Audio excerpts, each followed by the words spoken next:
اب میرے بھائیوں سب ٹاپک نمبر 6 وہ ہے رمضان کے روزوں کی سحری اور افطاری سے متعلق فقہی احکام و مسائل. یہ بہت کریٹیکل ہیں.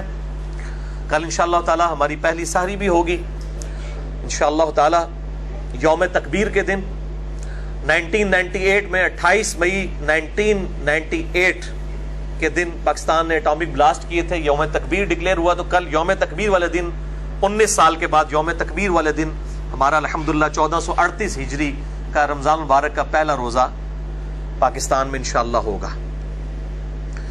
تو یہ سحری اور افطاری کے فقہی احکام و مسائل.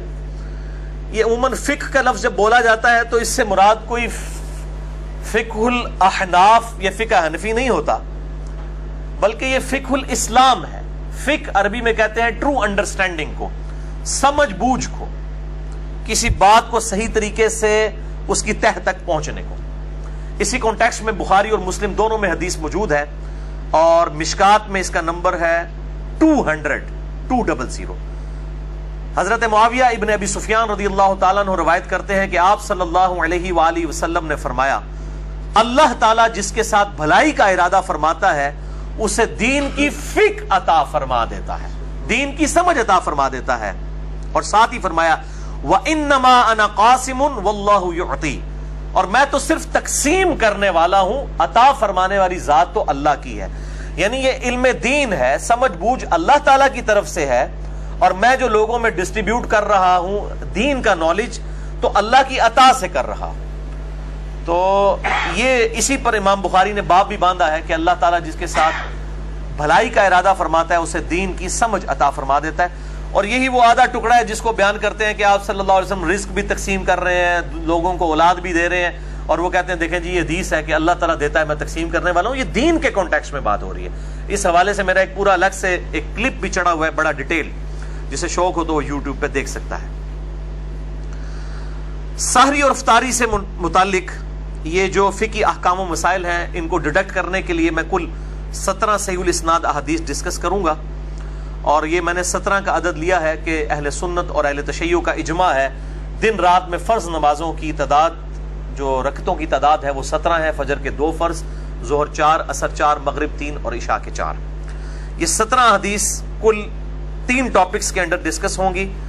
پہلی 7 احادیث جو ہیں وہ سحری سے متعلق، اگلی 5 افطار سے متعلق، اور اس سے اگلی 5 جو ہے وہ پرٹیکولرلی افطاری کا جو ٹائم کا اختلاف ہے سنی اور شیعہ کا، اس پہ میں انشاءاللہ حق بات جو ہے وہ بیان کروں گا.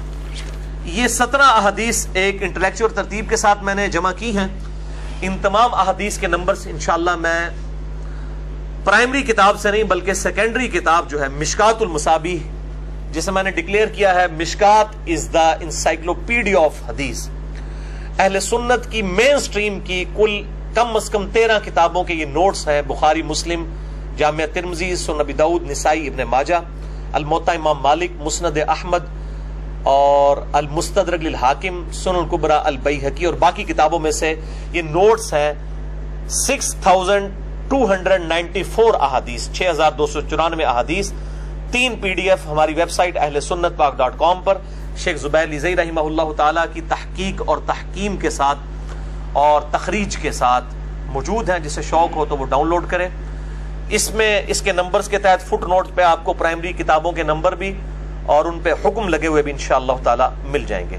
تو یہ میں مشکات پہ میں نے الگ سے لیکچر بھی دیا ہے، مسئلہ نمبر 111B مشکات المصابیح کا مکمل تعارف، وہ ضرور دیکھیں.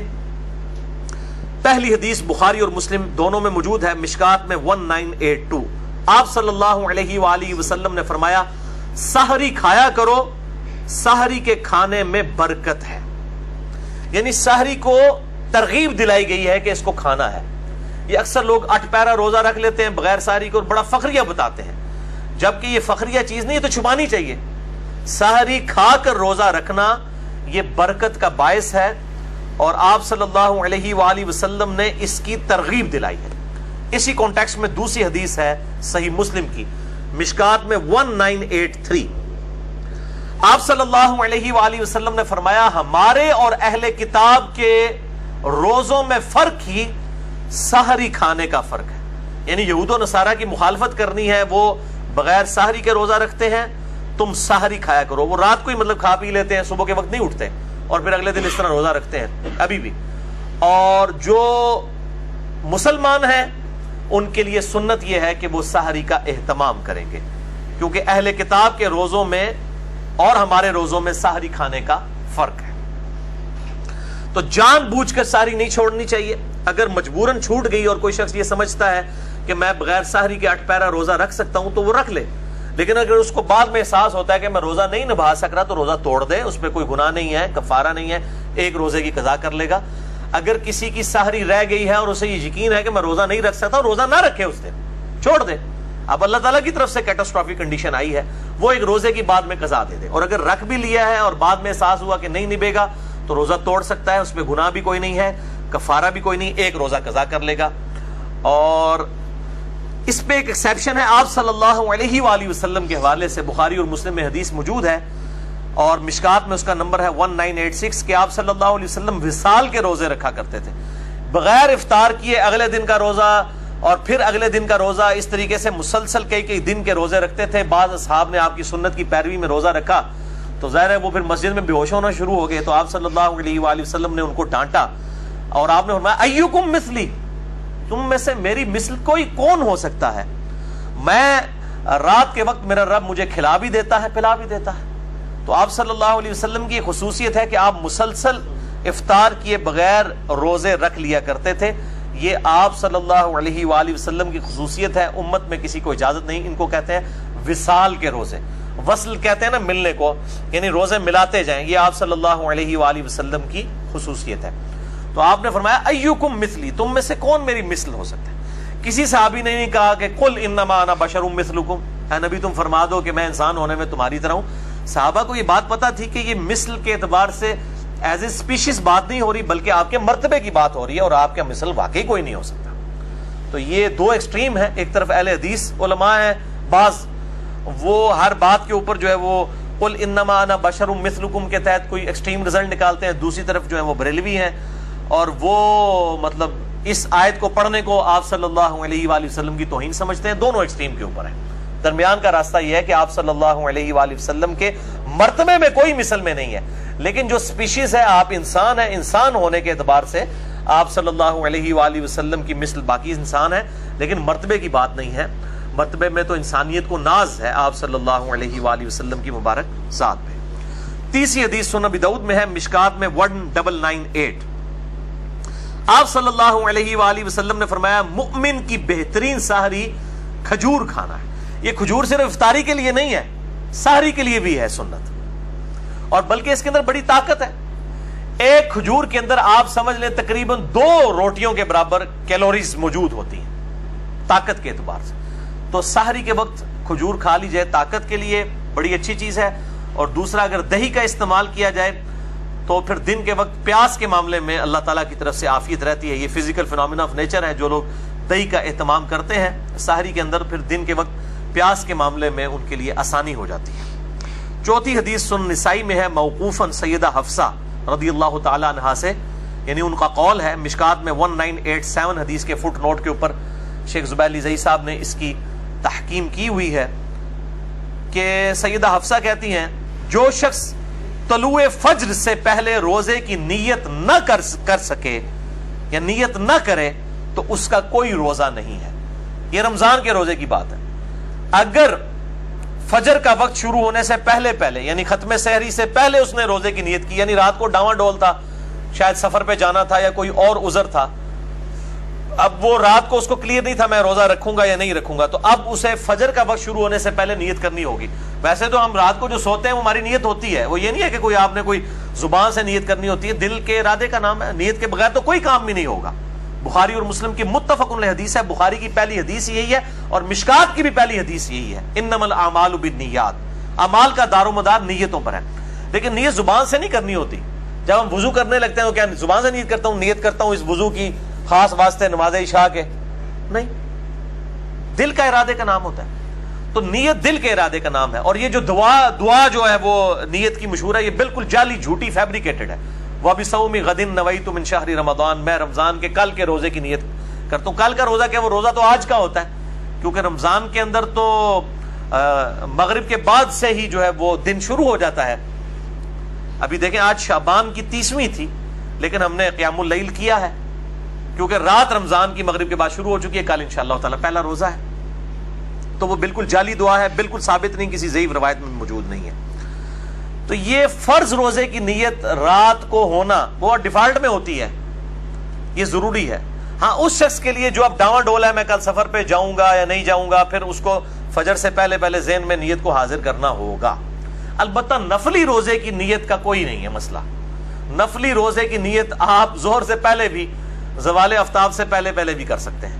اسی کانٹیکسٹ میں صحیح مسلم میں حدیث ہے مشکات میں 2076 کہ اما عائشہ رضی اللہ تعالیٰ عنہ کہتی ہیں کہ آپ صلی اللہ علیہ وآلہ وسلم بسا اوقات گھر تشریف لاتے اور پوچھتے کچھ کھانے کے لیے ہے, ناشتے کے لیے, تو میں کہہ دیتی یا رسول اللہ کچھ بھی نہیں. تو آپ فرماتے چلو ٹھیک ہے میں آج پھر روزہ رکھ لیتا ہوں, یعنی بغیر کھائے پیے, اور نیت بھی اس وقت کی نفلی روزے کی.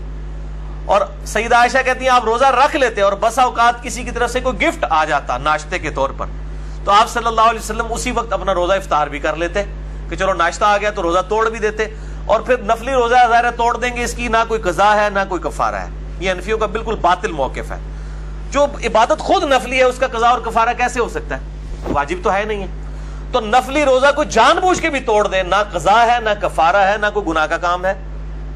البتہ فرض روزہ اگر کوئی جان بوجھ کر توڑے گا تو میں پچھلی دفعہ اس کے کفارے کے حوالے سے ڈسکشن کر چکا ہوں. تو یہ نفلی اور فرض روزوں کا فرق سمجھیے گا. 5ویں حدیث بھی بخاری اور مسلم دونوں میں ہے, مشکات میں 2001. اما عائشہ رضی اللہ تعالیٰ عنہ کہتی ہیں کہ آپ صلی اللہ علیہ وآلہ وسلم احتلام کی وجہ سے نہیں بلکہ کسی اور وجہ سے, اور سیدہ عائشہ نے یعنی وہ پردے میں بات کی, یعنی میاں بیوی کے ازدواجی تعلق کی وجہ سے آپ صلی اللہ علیہ وآلہ وسلم جب طلوع فجر اس حال میں کرتے کہ آپ جنوبی ہوتے, یعنی آپ پر غسل فرض ہوتا. اب احتلام والا معاملہ تو اس سے بھی زیادہ کریٹیکل ہے, وہ تو انسان کے اختیار میں بھی نہیں ہے. آپ صلی اللہ علیہ وآلہ وسلم اپنی بیویوں سے ازدواجی تعلق کی وجہ سے, یعنی پری پلانڈ, آپ کو پتا بھی ہوتا کہ میرے پہ غسل فرض ہے, آپ رات کو غسل کر کے نہ سوتے بلکہ اسی طریقے سے سو جاتے, اور صبح اس حالت میں اٹھتے کہ آپ جنبی ہوتے اور ختم سحری بھی ہو چکا ہوتا, یعنی طلوع فجر بھی, یعنی آپ نے سحری بھی نہیں کی ہے اور غسل بھی نہیں اتارا ہوا, تو آپ صلی اللہ علیہ وسلم اسی حال میں روزہ رکھ لیا کرتے. یعنی روزہ رکھنے کے لیے جنبی شخص کا غسل اتارنا ضروری نہیں ہے, بغیر غسل اتارے بھی وہ سحری کھا کے روزہ رکھ سکتا ہے. فجر کا وقت داخل ہونے کے بعد غسل کر لے, یا اگر فجر کا وقت داخل ہونے کے بعد اٹھا ہے تو 8 پہرا روزہ رکھنا چاہ رہا ہے تو بعد میں غسل اتار لے, جس طرح آپ صلی اللہ علیہ وآلہ وسلم کے کیس میں ہوا.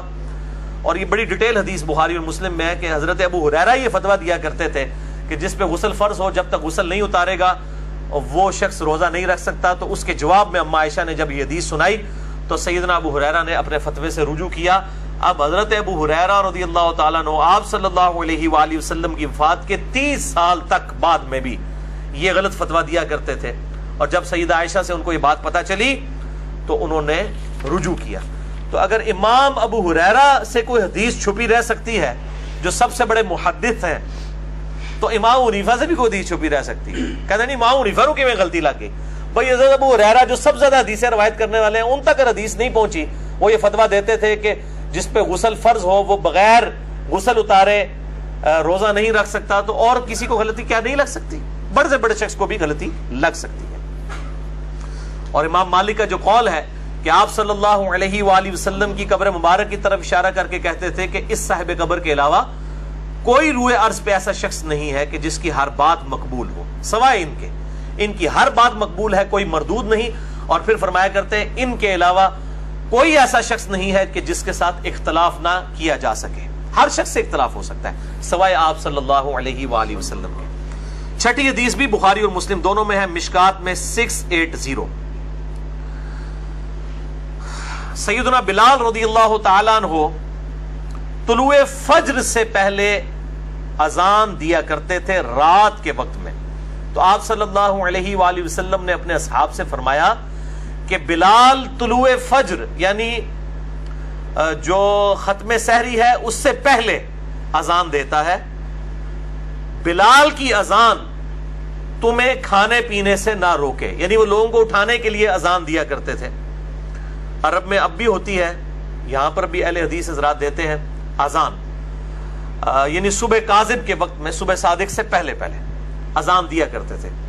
تو فرمایا کہ اس کی اذان تمہیں کھانے پینے سے نہ روکے جب تک ابن ام مکتوم اذان نہ دیں، سحری کھاتے رہو. اور راوی کہتے ہیں ابن ام مکتوم نابینا صحابی تھے، جب تک ان کو کوئی بتاتا نہیں تھا کہ فجر کا وقت داخل ہو چکا ہے تو وہ اذان نہیں دیتے تھے. ان کی ذمہ داری تھی کہ وہ اذان دیا کرتے تھے فجر کا وقت داخل ہوتے ہی، ختم سحری. یہ آج کل کی اذانوں پہ نہ جائیے گا، بعض کا اذانیں 5 منٹ لیٹ ہو جاتی ہیں. آج کل گھڑی کا اعتبار ہوگا، جو ختم سحری کا ٹائم ہے گھڑی کو فالو کریں، اذانوں پہ نہ رہیں. اذانوں کا تو کوئی پتہ نہیں کس وقت اذان ہو سکتا ہے لیٹ ہو جائے، ہو سکتا ہے جلدی ہو جائے، لوگ اتنا اہتمام نہیں کرتے. تو آپ صلی اللہ علیہ وآلہ وسلم نے فرمایا کہ جب تک ختم سحری نہ ہو اس وقت کھاتے پیتے رہو. اسی کانٹیکس میں صحیح مسلم میں ایک حدیث ہے، جامعہ ترمذی میں بھی اور مشکات میں ہے 681، کہ آپ صلی اللہ علیہ وسلم نے فرمایا اذان بلال یعنی صبح کاذب کے وقت جو اذان دیتے ہیں تمہیں سحری کھانے سے نہ روکے، لیکن جب روشنی افق پر پھیل جائے یعنی صبح صادق ہو جائے، وہ ٹیولائٹ سا جو ظاہر ہوتا ہے، تو کھانے پینے سے رک جاؤ. یعنی جب ختم سحری کا وقت ہو، طلوع فجر ہو، فجر کا وقت شروع ہو جائے تو پھر کھانے پینے سے رک جاؤ. اسی کانٹیکس میں قرآن حکیم میں آیت ہم پہلے ڈسکس کر چکے، سورۃ البقرہ آیت نمبر 187، وَكُلُوا وَاشْرَبُوا حَتَّى يَتَبَيَّنَ لَكُمُ الْخَيْطُ الْأَبْيَضُ مِنَ الْخَيْطِ الْأَسْوَدِ، اور کھاؤ اور پیو یہاں تک کہ صبح کا جو فجر کے وقت، من الفجر، فجر کے وقت رات کا جو سیاہ ڈھورا ہے وہ صبح کے سفید ڈورے سے ممتاز نہ ہو جائے. یعنی نیچے سفیدی نظر آتی ہے اور اوپر رات کا سیاہ ڈورا، جب یہ بالکل واضح ہو جائیں اس وقت صبح صادق یعنی ختم سحری اور طلوع فجر ہو جائے گا، کھانا پینا اس وقت روک دو.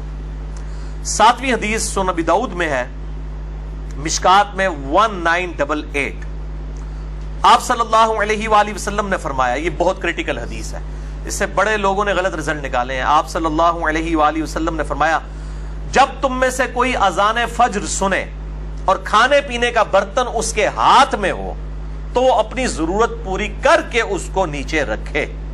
اس پہ امام ابو داؤد نے باب باندھا ہے کہ برتن ہاتھ میں ہو اور انسان اذان سنے تو اس وقت کیا کرے.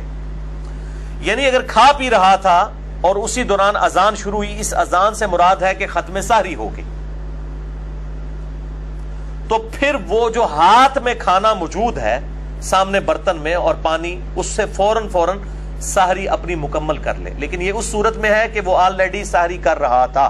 یہ نہیں کہ ایک بندے نے روٹین بنائی ہوئی ہے کہ وہ آخری 2 منٹ میں اٹھ کے سحری کرتا ہے، اس کے لیے نہیں ہے، کیٹاسٹروفک کنڈیشن کے لیے. اور بعض لوگ تو ایسے ہیں جو مطلب آدھا گھنٹہ پہلے سحری کر لیتے ہیں، پھر انتظار میں بیٹھے رکھتے ہیں. جیسے ہی اذان شروع ہوتی ہے کہتے ہیں پانی پی لو، جلدی پانی پی لو. وہ روزہ توڑ رہے ہوتے ہیں، وہ افطاری کر رہے ہوتے ہیں، وہ سحری نہیں کر رہے ہوتے. ان کو بتا دیں آپ افطاری کر رہے ہیں، روزہ تو آپ رکھ چکے تھے، اب آپ نے فجر کے وقت ہی افطار کر لیا اس کو، یعنی روزہ توڑ دیا. میں نے خود یہ آبزرو کیا ہے، 2008 کی بات ہے، میں ایک اہل حدیث مسجد میں اعتکاف بیٹھا اسلام آباد میں. وہاں پہ اجتماعی اعتکاف ہوتا تھا، 500-600 بندے جو ہیں وہ اعتکاف کرتے تھے. تو وہاں میں نے یعنی یہ چیز آبزرو کی کہ لوگ سحری پہلے ہی کر کے فارغ ہو جاتے تھے، پھر 15-20 منٹ تک گپے مارتے رہتے تھے، اور جیسے ہی اذان شروع ہوتی تھی سارے کولر کی طرف بھاگتے تھے. تو میں نے پھر بڑا شور ڈالا کہ میرے بھائی یہ آپ اس طریقے سے چیزوں سے رزلٹ نکالیں گے؟ یہ تو اسی طریقے سے ہے جیسے بخاری و مسلم میں حدیث ہے، ایک شخص نے رکوع کی حالت میں آ کے آپ صلی اللہ علیہ وآلہ وسلم کے ساتھ جماعت میں شامل ہوا، چونکہ آپ کو پیچھے بھی نظر آتا تھا، آپ نے دیکھ لیا. آپ نے اسے فرمایا اندھا ایسے نہ کرنا کہ تم رکوع میں ہی شامل ہوتے ہوئے چلتے ہوئے آئے ہو.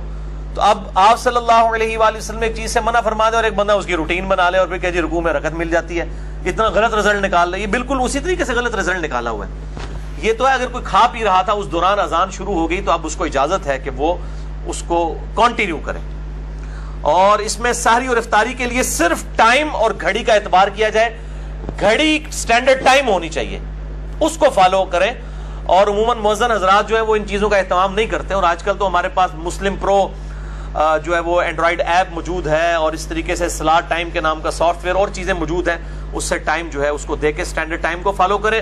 ٹائم ہو جائے آپ سحری ختم کر دیں، افطاری شروع کر سکتے ہیں جب مغرب کا وقت ہو جائے، اذان ہو یا نہ ہو. اذان کا اس سے کوئی تعلق نہیں. پہلے تو صرف اذان ہی ایک سورس تھا نا لوگوں کو مطلع کرنے کا. اب ہمارے پاس اس سے بھی ایک بہتر سورس ہے بالکل ٹائنیز ڈیٹیل تک. ہم اذان کے اوپر ریلائی نہیں کریں گے صرف, کیونکہ اذان کی گارنٹی نہیں ہے کہ وہ ٹائم کو دیکھ کے دے رہے ہیں یا نہیں دے رہے, بد احتیاطی بھی ہو سکتی ہے اس حوالے سے.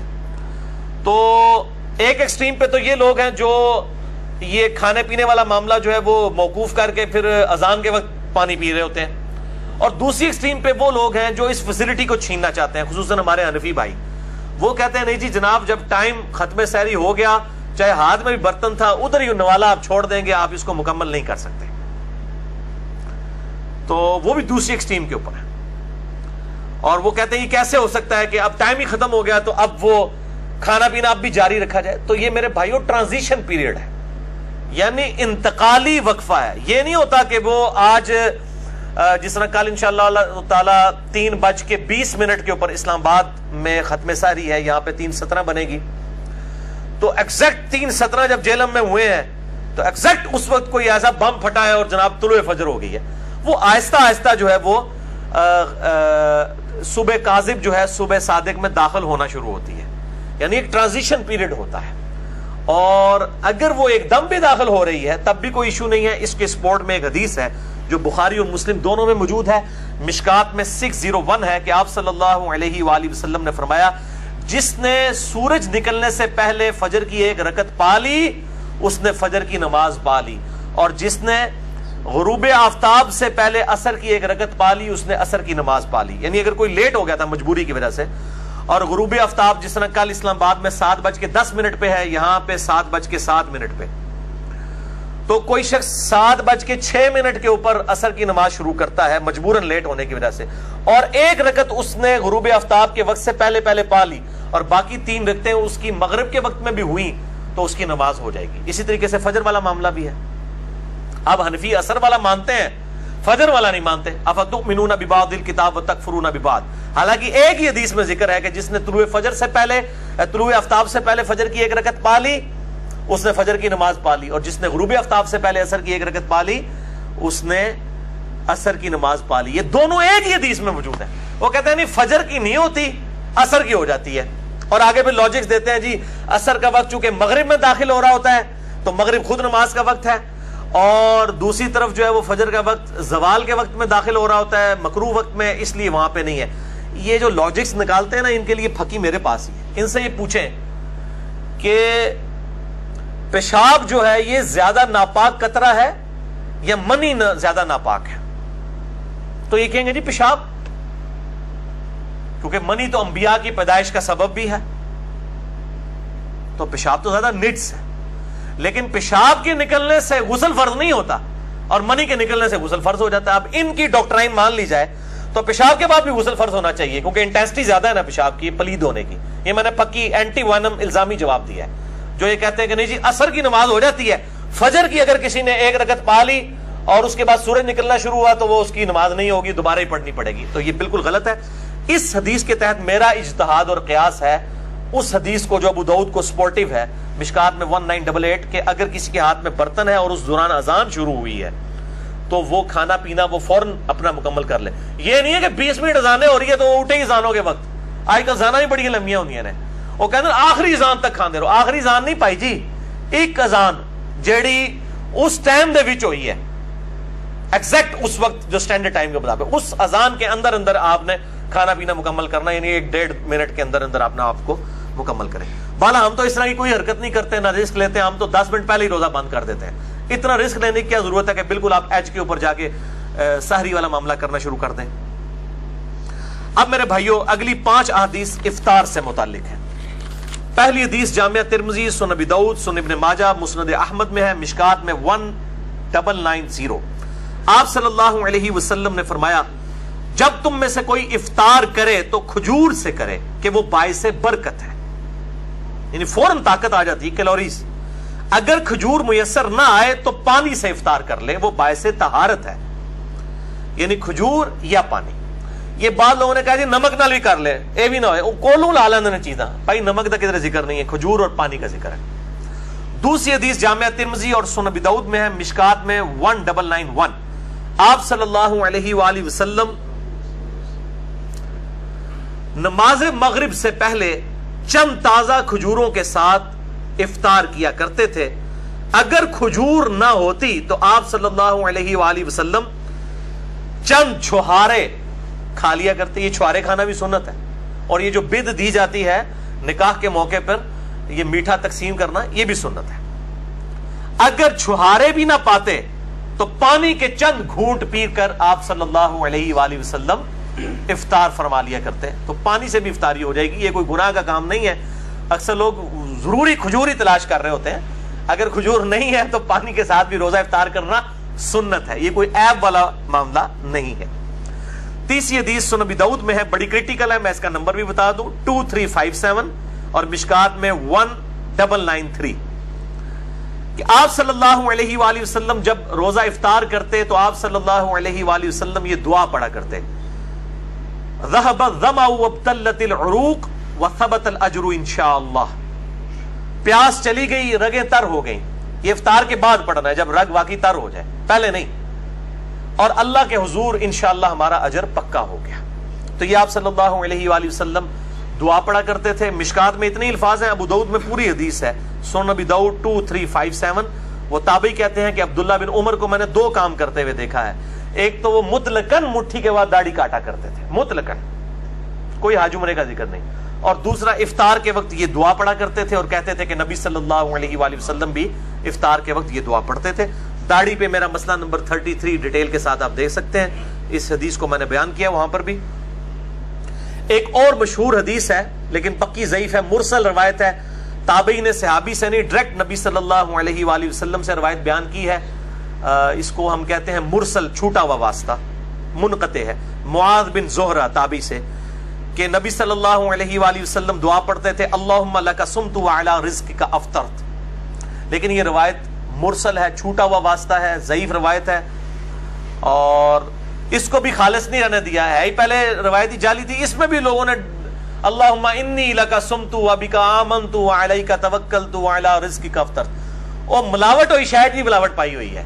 یہ دعا ویسے ہی کمزور تھی اور بالکل چھوٹا ہوا واسطہ تھا, اور باقی جو ساتھ ملا دیا. اور پھر کہتے ہیں کہ کیا اس میں کون سے الفاظ غلط ہے. بھائی بخاری اور مسلم دونوں میں حدیث موجود ہے. بخاری میں 247 ہے اور مسلم میں 6882. ایک صحابی کو آپ صلی اللہ علیہ وسلم نے دعا تعلیم فرمائی, اس میں الفاظ تھے بنبیک الذی ارسلت, میں ایمان لایا اس کتاب پر جو تو نے اپنے نبی کے ساتھ نازل کی.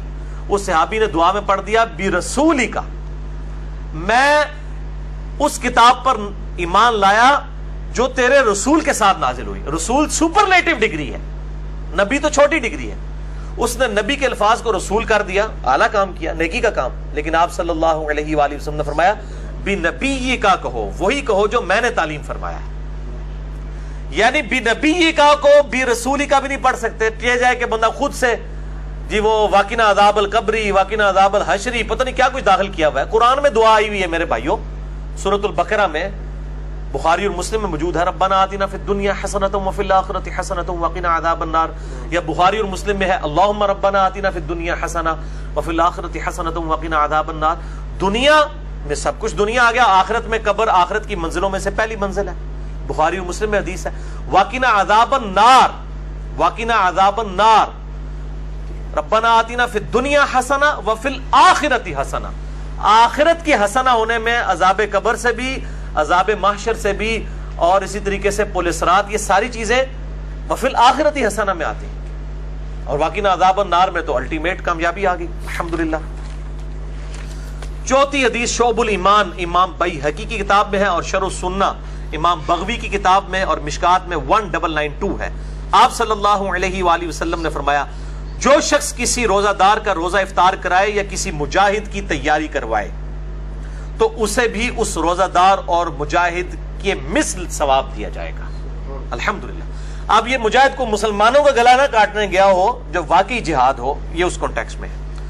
پانچویں حدیث افطار کے وقت دعا کی قبولیت کے اعتبار سے جامعہ ترمذی اور سنن ابن ماجہ میں ہے, مشکات میں 2249. آپ صلی اللہ علیہ وآلہ وسلم نے فرمایا 3 لوگوں کی دعا قبول ہوتی ہے. نمبر 1 روزہ دار جب افطار کے وقت دعا کرتا ہے, افطاری کا وقت دعا کی قبولیت کا وقت ہے. نمبر 2 عادل بادشاہ کی دعا. نمبر 3 مظلوم کی دعا. بال اس میں کئی ڈیٹیلز ہیں. مسئلہ نمبر 82 میرا دیکھ لیں. دعا کی قبولیت کن معاملات میں نہیں ہوتی اور کئی معاملات میں ہو جاتی ہے اور کیا ایشوز ہوتے ہیں، وہ الگ سے ایک ٹاپک ہے. اسی کانٹیکسٹ میں ایک اور ضمناً حدیث ہے سنن ابن ماجہ میں 1753 کہ آپ صلی اللہ علیہ وآلہ وسلم نے فرمایا افطار کے وقت کی گئی دعا رد نہیں کی جاتی. وہ اس حدیث میں الفاظ تھے کہ دعا قبول ہوتی ہے، اس میں الفاظ ہیں دعا رد نہیں ہوتی. یہ مشکات میں نہیں ہے، میں نے اس لیے ابن ماجہ کا نمبر بتایا. اور اس حدیث کے راوی کہتے ہیں ابن ابی ملیکہ تابعی کہ عبداللہ بن عمر بن عاص یہ حدیث بیان کیا کرتے تھے اور افطار کے وقت وہ دعا کیا کرتے تھے اللہم انی اسألک برحمتک التی وسعت کل شیء ان تغفر لی. اے اللہ میں تجھ سے تیری رحمت کا سوال کرتا ہوں، وہ رحمت جو ہر چیز کو گھیرے ہوئے ہے، کہ میری مغفرت فرما دے. اس کے علاوہ بھی دعائیں کر سکتے ہیں. ربنا آتینا فی الدنیا والی دعا کر لیں. صبح شام کے اذکار کے لیے آئیڈیل وقت ہے. شام کے اذکار کا آئیڈیل وقت غروب آفتاب سے پہلے ہے، کیونکہ وہ شام کے اذکار ہیں، رات کے اذکار نہیں ہیں، شام کے اذکار ہیں. تو سب سے بہتر وقت وہ ہے کہ آپ مغرب اور عصر کے درمیان اور مغرب سے جسٹ پہلے افطار کے وقت صبح شام کے اذکار، وہ بلو کارڈ جو ہمارا ہے وہ کریں.